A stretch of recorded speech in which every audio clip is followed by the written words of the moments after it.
ఈ రోజు స్టాక్ మార్కెట్లో ఏ స్టాక్ అత్యధిక నష్టాన్ని చవిచూసిందో మీకు తెలుసా? బీఎస్ఈ ఎన్ఎస్ఈలో ఈ రోజు ట్రేడింగ్ సెషన్లో విలువలో అత్యధిక పతనాన్ని చవిచూసిన stock Siemens Energy India limited.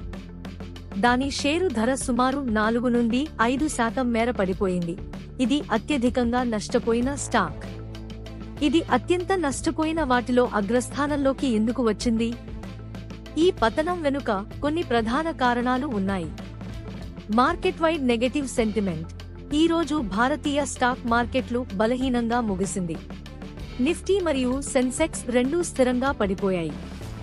అంతర్జాతీయ మరియు దేశీయ మార్కెట్ల నుండి వచ్చిన ఒత్తిడి కారణంగా ఇది జరిగింది. ఎఫ్ఐఐ విక్రయాలు మరియు సెంటిమెంట్ ట్రెండ్. విదేశీ సంస్థలు అధిక పరిమాణంలో స్టాక్లను విక్రయిస్తుండటంతో ఈ రోజు విస్తృత నష్టాలు కనిపిస్తున్నాయి. దీనివల్ల పెద్ద కంపెనీల షేర్లు కూడా పడిపోతున్నాయి.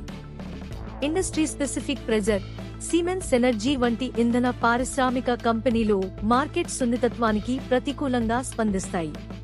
ఇంధన ధరలు, అంతర్జాతీయ ఆర్థిక ఒత్తిళ్లు మరియు ప్రాజెక్టుల జాప్యం వంటి అంశాలు స్టాక్కు మంచి సూచనలు కావు. Profit booking.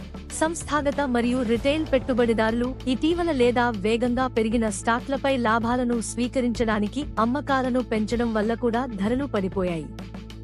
Siemens Energy India limited వంటి పెద్ద పారిశ్రామిక శక్తి స్టాక్లు మరియు అదాని, గ్రీన్ ఎనర్జీ మరియు హ్యుండాయ్ మోటార్ వంటి ప్రముఖ కంపెనీలు కూడా ఈ రోజు నష్టాలను చూపించాయి. స్టాక్ మార్కెట్ ఎప్పుడూ ఒకే స్టాక్పై ఆధారపడి ఉండదు. మెటల్, ఎనర్జీ మరియు ఫైనాన్స్ వంటి రంగాలతో పాటు మార్కెట్ కూడా పతనాన్ని ప్రదర్శించినప్పుడు ఈ కదలిక అనిశ్చితి భావోద్వేగాల వల్ల నడపబడుతోందని ఇది సూచిస్తుంది. స్వల్పకాలిక ట్రేడింగ్ కోసం ఇది అధిక ప్రమాదకరమైనది.